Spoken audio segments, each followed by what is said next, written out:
तो आज हम शुरू करें डिफ्रैक्शन। हमने इंटरफेरेंस तो लास्ट टाइम प्रूव कर दिया था। तो डिफ्रैक्शन सबसे पहले ग्रिमाल्डी ने डिफाइन किया था। याद रखना, डिफ्रैक्शन सबसे पहले ग्रिमाल्डी ने ही डिफाइन किया था। तो द फिनोमिना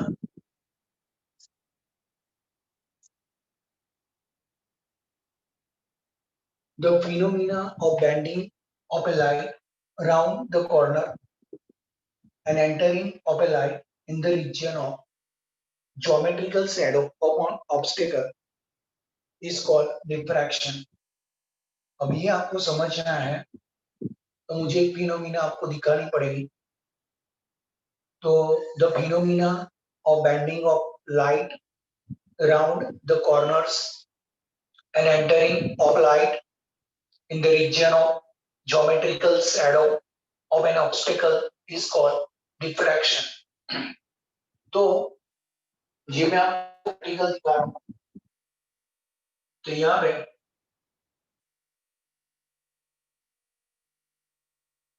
वो फिश का जो घर होता है ना, वो मछली घर, फिश वाटर के लिए, वैसे ही ये रिपल टैंक है।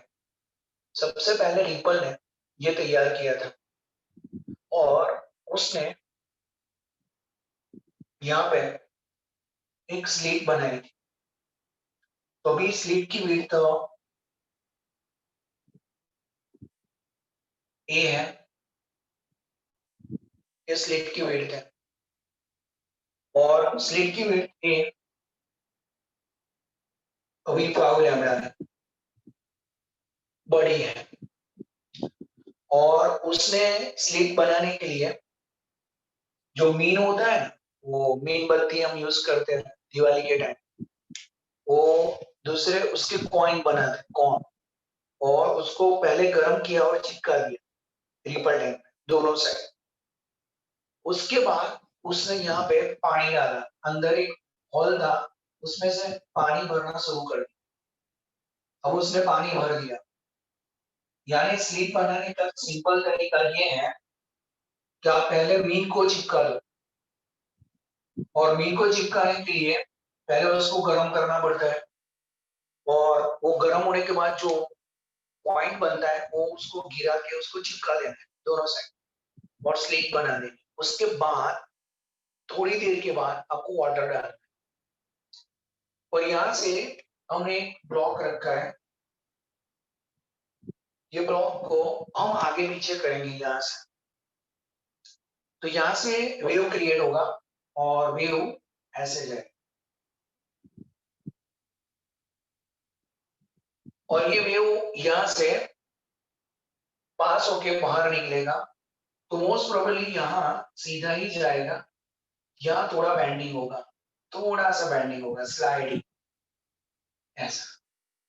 तो जो बेंडिंग ऑफ ए लाइट है, it is known as a diffraction phenomena. ये अभी स्लिट की विड्थ है 5 लैम्डा। अब मैं दूसरे एक प्रैक्टिकल दिखा रहा हूँ। ये स्लिट की विड्थ थोड़ी बड़ी है तो उसका डिफ्रैक्शन कम है, छोटा सा डिफ्रैक्शन हो रहा है, स्लाइडली डिफ्रैक्शन यहाँ पे हो रहा है, बेंडिंग ऑफ ए। अभी दूसरा रिपल टैंक है, याद रखना ये उसको बोला जाता है रिपल टैंक, रिपल टैंक। वापस हम यहाँ पे दो मीन लगाएंगे, बड़ी मीन होगी है, और यहाँ पे ये हमारी स्लेट वेट पर है। अभी स्लेट वेट को मैंने छोटा बना दिया, और स्लेट वेट यहाँ पे 2 लैम्डा है, पहले 5 लैम्डा था। अभी lambda is a wavelength, that will be the wave will be incident on A slate. तो यहाँ पे पहले वाटर हम भरना है, तो हम वाटर भर देंगे। तो पहले हम यहाँ पे वाटर भर देंगे ऐसा, यहाँ हॉल रखा है उसमें वाटर डालना है। फिर ये ब्लॉक है, लकड़ी का ब्लॉक, उसको आगे पीछे करना है, तो वेव यहाँ पे क्रिएट होंगे। ये वेव छोटी प्लेस से जाएगा, पैसे जाए, यानी यहाँ पे ज्यादा बेंडिंग होगा, तो डिफ्रैक्शन मोर। उसका मीनिंग ये हुआ कि पहले केस में लैम्डा बाय आपका 1/5 है, दूसरे केस में लैम्डा बाय आपका 1/2 है। 1/5 is 0.2 and 1/2 is a 0.5, means lambda by ए का रेशियो इंक्रीज होता है तो डिफ्रैक्शन इंक्रीज होता है। दूसरा पॉइंट ये भी माना जाता है आपको कि आप जितनी स्लिट कम करोगे इतना डिफ्रैक्शन ज्यादा होगा, पर उसका मीनिंग ये नहीं बनता है कि हर बार हर वेव के लिए ये स्लिट विड्थ डिक्रीज होगी तो आपका डिफ्रैक्शन बेंडिंग ऑफ वेव ज्यादा होगा, ऐसा नेसेसरी नहीं। तो मैं आपको उसका एक एग्जांपल दे रहा हूं। Suppose E equal to 5 lambda है और 2A इक्वल टू 10 लैम्डा है, किसमें ज्यादा डिफ्रैक्शन होगा? सर दोनों में सेम होगा। Yes, diffraction depends upon lambda by A ratio. It does not depend on a slit weight. तो लैम्डा बाई जिसमें ज्यादा होगा डिफ्रैक्शन ज्यादा होगा, जिसमें लैम्डा बाई कम होगा डिफ्रैक्शन कम हो जाएगा। It does not depend on lambda and a particular value. That ratio will be depend. Therefore, when the lambda a by ratio, that diffraction will be increased, and the lambda by ratio decrease, diffraction will be decreased. इसलिए मैंने ये example लिया, ये book में नहीं है। तो अभी डिफ्रैक्शन में दूसरा मीनिंग ये भी होता है कि हम पूरा जो वेव फ्रंट होता है उसमें से थोड़ा सा वेव फ्रंट पास होता है, रिमेनिंग तो वो वहां पे ही रह जाता है, तो थोड़ा सा वेव फ्रंट दूसरी ओर जाता है, इस नोन एज आल्सो डिफ्रैक्शन। मैंने लास्ट टाइम आपको एक एग्जांपल दिया था कि आप पढ़ते हो ना रात को, तो आपके जो पेरेंट्स हैं वो अच्छी तरह पहचानते कि लाइट चालू है कि नहीं है, वो देख लेते हैं ड्यू टू द डिफ्रैक्शन। तो डिफ्रैक्शन ये लाइट बाहर निकलती है, उससे उनको पता चलता है कि अभी ये पढ़ रहा है कि नहीं पढ़ रहा है। और मेजोरिटी स्टूडेंट्स वैसे भी होते हैं हमारे जैसे, जैसे मेरे जैसे, कि लाइट चालू रख के सो जाते हैं, यानी पेरेंट्स को ऐसा लगेगा पूरी रात जगा है और पूरी रात सोता हुआ। तो वैसा नहीं होना चाहिए, पर ऐसा हुआ तो पेरेंट्स को ऐसा लगेगा बहुत नाइट खींची फिर भी ये फेल हुआ, ऐसा हो सकता है। इसलिए आप जो टाइम का यूज करें पर्टिकुलर प्रॉपर टाइम से यूज करें। यानी ये डिफ्रैक्शन फिनोमिना सबसे पहले ग्रिमाल्डी ने डिफाइन की थी। तो अभी मैं आगे बढ़ रहा हूँ, आपको लिखना है ये फिनोमिना बुक में नहीं है, बुक का थोड़ा टिपिकल वर्जन है, इसलिए मैं अपनी मेथड से दिखाऊंगा फिर आपको बुक में ले जाऊं, क्योंकि उनका अंडरस्टैंडिंग ठीक नहीं है। आपको मैं अभी एक्सप्लेन करूंगा, आपको जल्दी से पता चल जाएगा, बाद में हम बुक के चले जाएंगे। इसमें किसी को डाउन? No sir. बस एक बार रिवाइज कर दूं।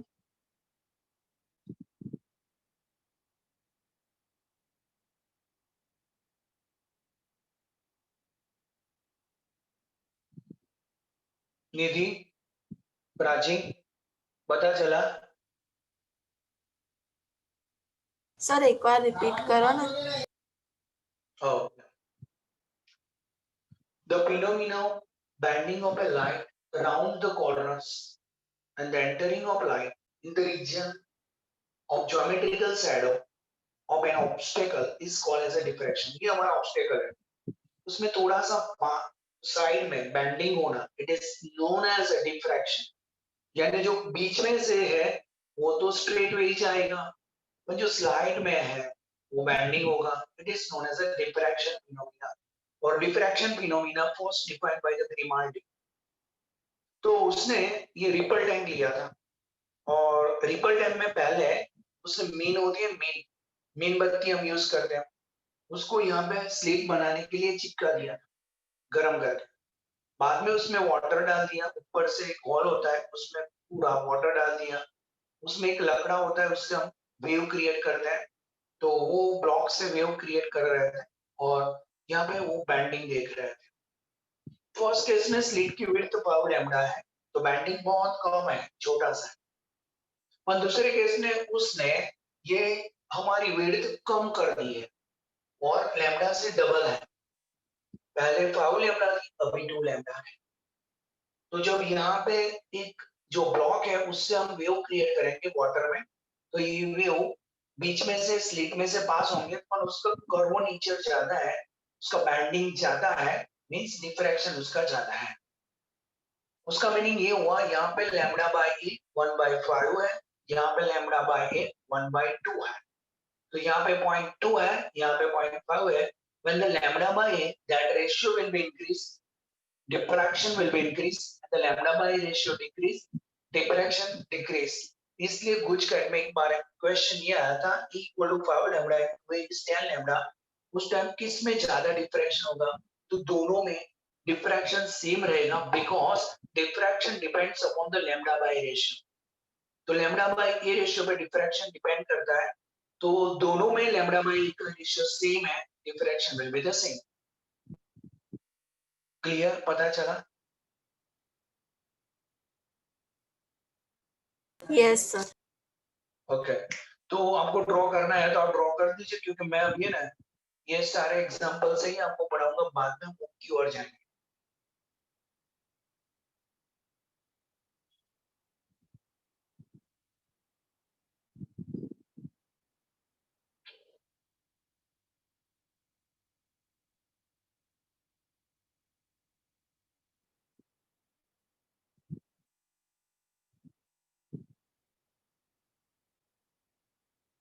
और ये आपका है ना स्लिट वेट है, लैम्डा इज अ वेवलेंथ।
हो गया आपका? bare minutes sir। Okay,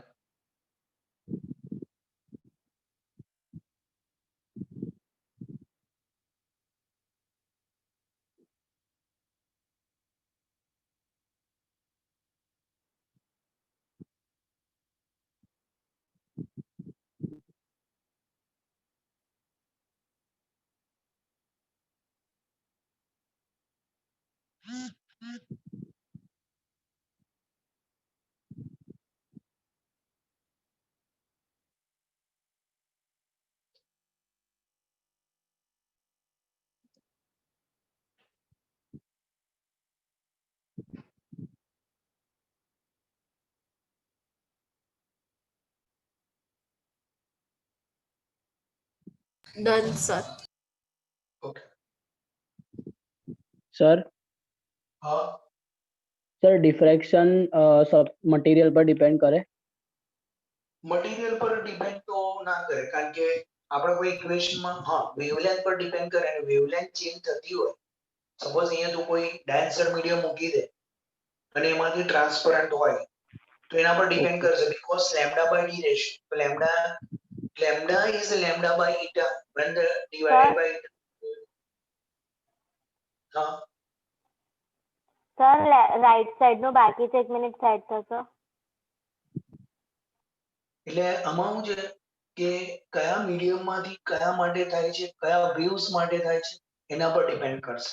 suppose light wave માટે હોય તો ઇફેક્ટ કરશે, પણ સપોઝ સાઉન્ડ વેવ માટે હોય તો ઇફેક્ટ ના બી કરે। સર અહીંયા રિપલ ટેન્ક છે તો એમાં ડિફ્રેક્શન થઈ ઓછું આવ્યું તો એ ડિપેન્ડ કરતું હશે ને સબસ્ટન્સ પર?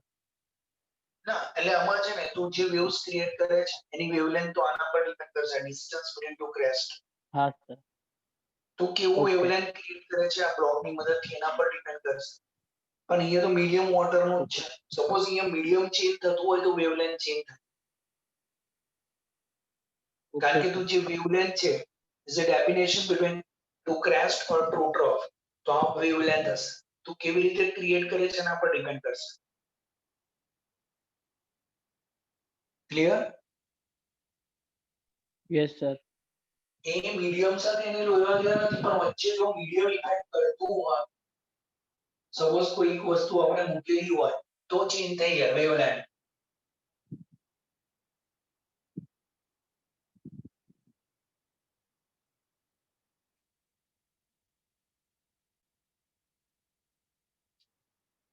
दूसरी डेफिनेशन है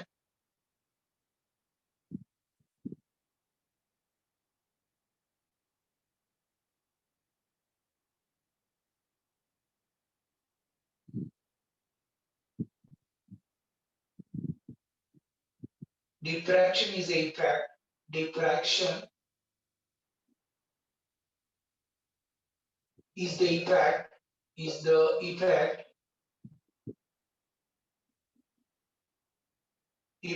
produced by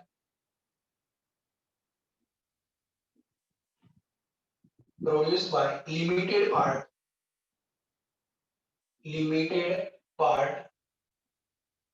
of the wavefront.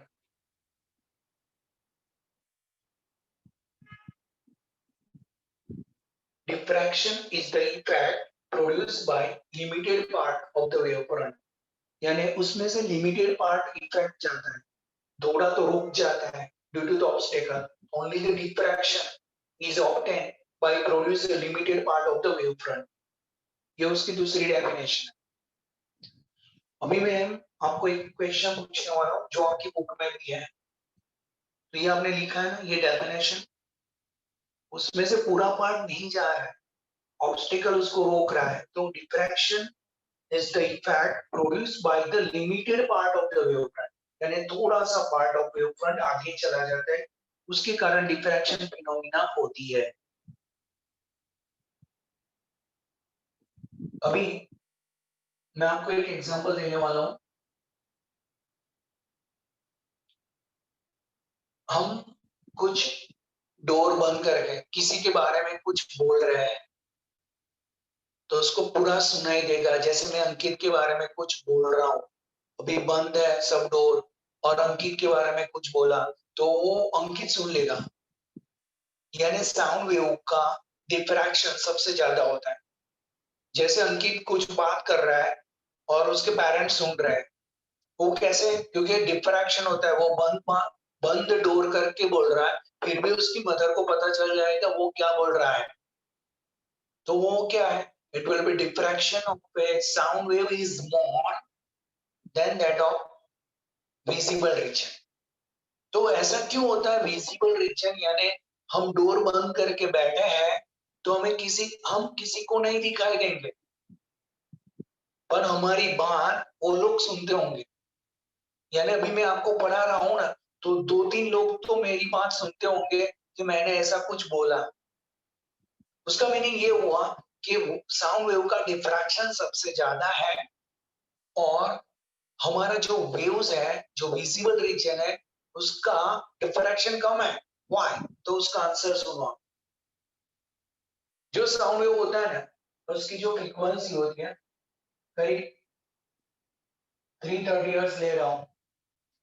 हम जो बोलते हैं ना, उसकी फ्रीक्वेंसी साउंड वेव, याद रखना साउंड वेव के बारे में बोल रहा हूं, उसकी फ्रीक्वेंसी इतनी तक होती है, यानी वेरिएशन डिपेंड्स अपॉन, कोई कम बोलता है, कोई धीरे बोलता है, तो उसकी फ्रीक्वेंसी वेरी होती है. तो फ्रीक्वेंसी अप्रोक्सीमेटली 200 टू 400 हर्ट्ज उसके बीच में होती है. मैंने अभी 330 ली है और velocity of sound is 340 metre पर सेकेंड. मैंने अभी 330 रखा है वेलोसिटी ऑफ साउंड. ये तो आपको 11 में डॉपलर इफेक्ट में लिखा होगा velocity of sound. Doppler effect में हम 340 करीब लेते थे, करीब कोई प्रॉब्लम में 330 लेते थे. वो लोग ने जो दिया हम ले रहे थे, हमने ले लिया 330 मीटर पर सेकेंड. v equal to f lambda है, तो velocity is 330, frequency is also 330 and lambda is 1 metre. Sound wave की वेवलेंथ 1 मीटर है। अभी मैं आपको एक एग्जांपल दे रहा हूँ। मेरे घर पे जो डोर है उसमें यहाँ पे हम लॉक लगाते हैं, मालूम है? एक साइड में वो रैंप होती है, तीन ऐसी रिवेट जैसा लगा होता है, वो बीट करने के लिए होता है, ऐसा पूरा हिलने के लिए। और ये हमारा लॉक सिस्टम। यहाँ पे पूरी 1 मीटर की गैप है नीचे और ऊपर। वो मैं स्लिप की विड्थ बना देता हूँ। तो lambda by A 1/1 is lambda by A 1। तो मैंने जो लॉक लगाया है उसके ऊपर का पार्ट 1 मीटर है, नीचे का पार्ट 1 मीटर है। तो slit width is also 1 meter. That time lambda by that ratio 1/1 is a 1. तो उसका जो रेशियो मिलेगा वो आपको 1 मिलेगा। अभी ये तो फिक्स होगा कि यहाँ पे लैम्डा बाय ए का रेशियो साउंड वेव के लिए 1 मीटर है। It is very much greater, therefore diffraction of the sound wave is maximum। हम कुछ भी बोलते हैं तो ये हमारे पेरेंट्स सुन लेते हैं because diffraction is large। तो lambda by ratio is large. अभी मैं विजिबल रीजन की बात करूंगा। हम क्यों दिखाई नहीं देते हैं? हम क्लोज डोर कर देते हैं तो हमें वो देख नहीं पाते हैं। तो विजिबल रीजन, तो जो विजिबल रीजन होता है उसकी रेंज जो मैं बोल रहा हूँ वेवलेंथ की, वो 4000 एंगस्ट्रॉम टू 7000 एंगस्ट्रॉम होती है। यानी मैं एवरेज आपका 6000 एंगस्ट्रॉम ले रहा हूँ जो हर एक पर्सन को दिखनी चाहिए। यानी वेवलेंथ इज 6000 एंगस्ट्रॉम 10⁻⁻10 मीटर। तो लैम्डा इज 6 into 10⁻⁻7 मीटर। ये आपका वेवलेंथ हुआ। और हमारा जो डोर है उसकी स्लिट विड्थ है 1 मीटर। तो उसका जो स्लिट विड्थ मैंने लिया 1 मीटर। अभी मैं लैम्डा बाय डी लिखूंगा ना, तो 6 into 10⁻⁷ डिवाइड बाय 1। तो answer is 0.00000006। Is a very less value. इसलिए हम कभी दिखाई नहीं देते, हम क्लोज डोर कर देते हैं। तो विजिबल रीजन का डिफ्रैक्शन बहुत कम होता है, इसलिए हम अंदर बैठे चीज को देख नहीं पाते। तो ये आपको ध्यान रखना है कि उसको हम देख नहीं पाएंगे। डोर किसी ने क्लोज कर दिया, वो अंदर बैठा है तो हम नहीं देख पाते। आपके पेरेंट्स आपको पढ़ते हुए नहीं देख पाते। उसका बेनिफिट ये है डिफ्रैक्शन कम होता है, आपको सुनाई देता है। इसलिए मैं अभी भी मैं आपको बोल रहा हूँ, आप खुद बोलते रहो, उनको सुनाई देगा कि पढ़ रहा है कि नहीं। पढ़ते हुए आप बंद हो गए तो उनको पता चलेगा सो गया है। अदरवाइज आप सो गए तो उनको नहीं दिखाई देगा, because it is diffraction phenomena cannot be occur because lambda by d is very small। आपको एग्जांपल ऐसे ही देना है, बुक में बहुत छोटा है, आपको अपनी हिसाब से देना है, आंसर आना चाहिए। तो आप ये लिख लो, फिर हम आगे बढ़ते हैं। तो याद रखो विजिबल रीजन का डिफ्रैक्शन बहुत कम होता है या ना के बराबर होता है। और जब साउंड वेव का डिफ्रैक्शन सबसे ज्यादा होता है because lambda by D ratio is greater than 1 से भी ज्यादा कभी हो जाता है। किसी का डोर बड़ा होता है तो उससे भी बड़ा हो जाता है।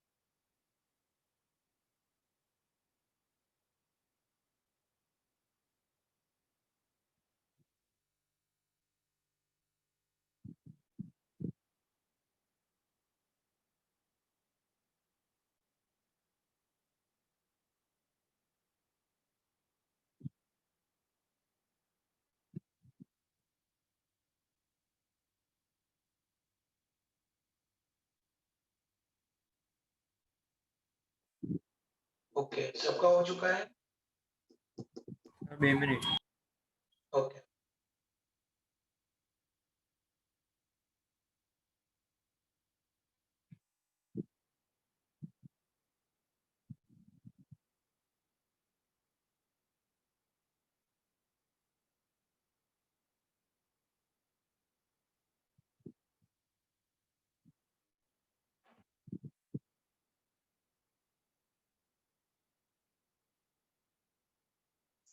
डी यानी मैं कभी है ना स्लिट विड्थ लिख देता हूँ। उसमें क्या है कि मुझे हैबिट नहीं है। D is a slit width, यानी पौड़ाई होती है ना, वो लिख देता हूँ। वो ए लिखते हैं ये बुक में, मैं डी लिखता हूँ। कभी डी हो तो आप टेंशन मत लेना, it is not slit width, it is a width है, रेंज विड्थ, यानी ये हो जाएगा ए। ओके, स्लिट विड्थ ए। चलो हो गया है नील। तो डिफ्रैक्शन सबसे ज्यादा, विजिबल रीजन का सबसे कम, और साउंड वेव का सबसे ज्यादा होगा। यानी आप बंद डोर करके आप कुछ बोल रहे हो तो सबको सुनाई देता है। और ऐसा मत सोचना कि डिफ्रैक्शन साउंड वेव का ही होता है, विजिबल रीजन का नहीं होता है, ये बात गलत है। आपको मालूम है, आप डोर में लॉक लगाते हो, लॉक में इतना हॉल होता है, गोदरेज के लॉक होते हैं ना, उसमें एक यहाँ पे कॉन्वेक्स लेंस होता है। कॉन्वेक्स लेंस इतना छोटा होता है, वहां पे आईज आप रखोगे पूरा पर्सन आपको दिखाई दे। उसका मीनिंग ये हुआ डिफ्रैक्शन पूरा होता है, बेंडिंग ऑफ ए वेव होता है, इतना छोटा होल हुआ तो आपको पूरा चीज दिखाई देगा।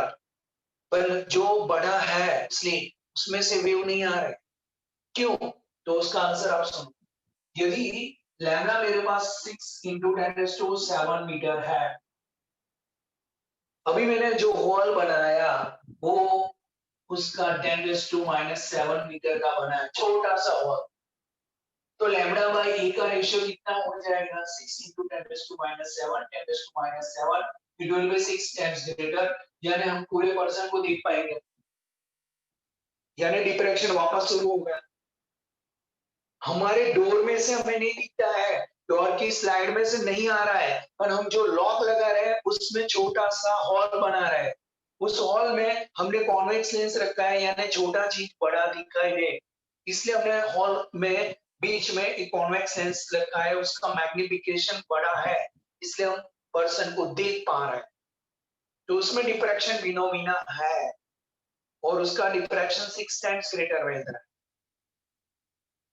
और ऐसा मत सुनो, ये केवल विजिबल रीजन के लिए है। All radio waves are very large amount of wavelength. ये सबसे छोटी वेवलेंथ है। जो लार्ज रेडियो वेव है उसकी वेवलेंथ सपोज ज्यादा मैं ले लूं तो लैम्डा बाई ए, आपका रेशियो सपोज 20 मीटर है वेवलेंथ, और ये आपका 1 मीटर है, तो सबसे ज्यादा उसका रेशियो मिलेगा और डिफ्रैक्शन बढ़ जाएगा।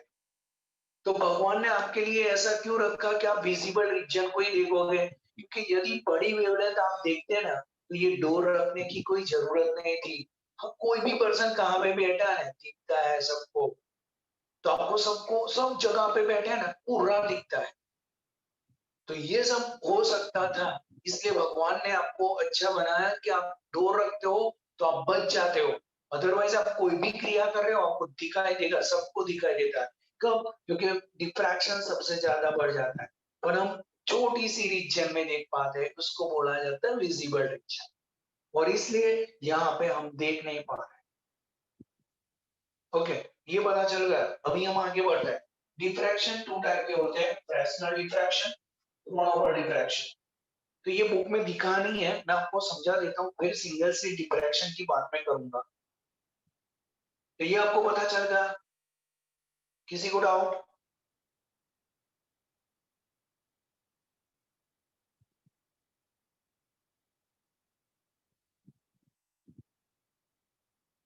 पता चल रहा है आपको? मैं ऐसा पूछ रहा हूँ। Yes, sir. ओके,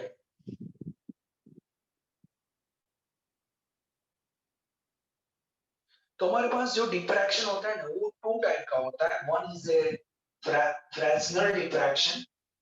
तो फ्रेस्नेल डिफ्रैक्शन क्या होता है? फ्रेस्नेल फ्रेस्नेल डिफ्रैक्शन,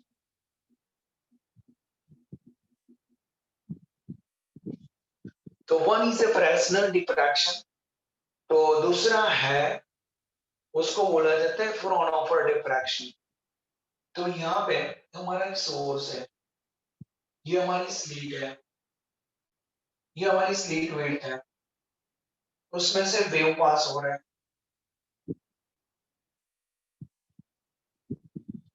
अब ये बैंड होके एक जगह पे मिल रहा है।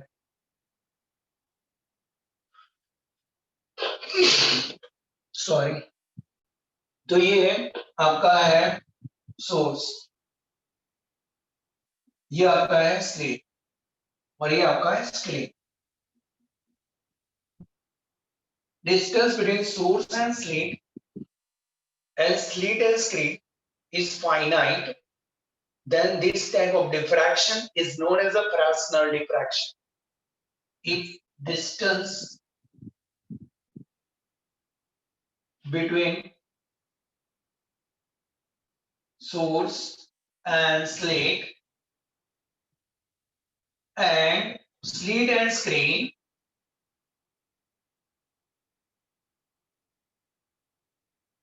is finite, then this type of diffraction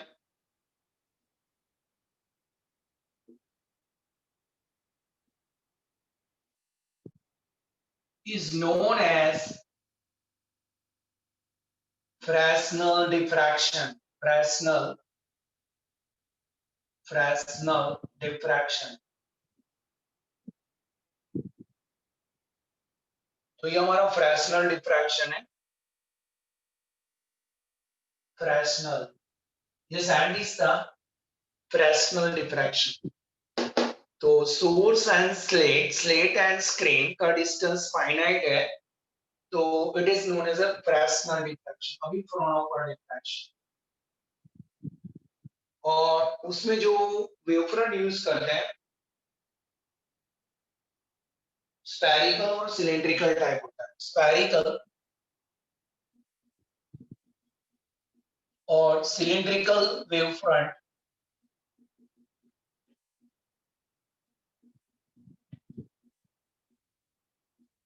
can be use.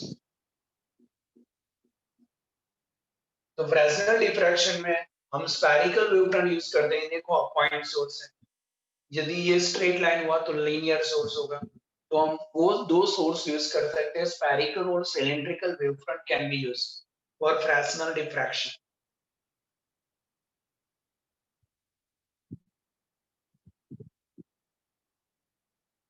अभी फ्रेस्नल के बाद होता है फ्राउनहोफर डिफ्रैक्शन.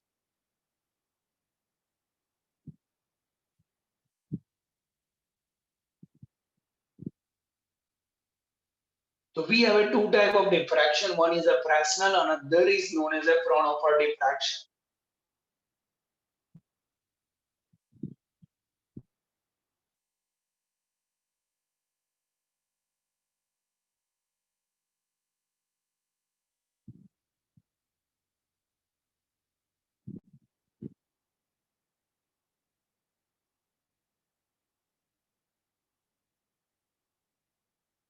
हो गया आपका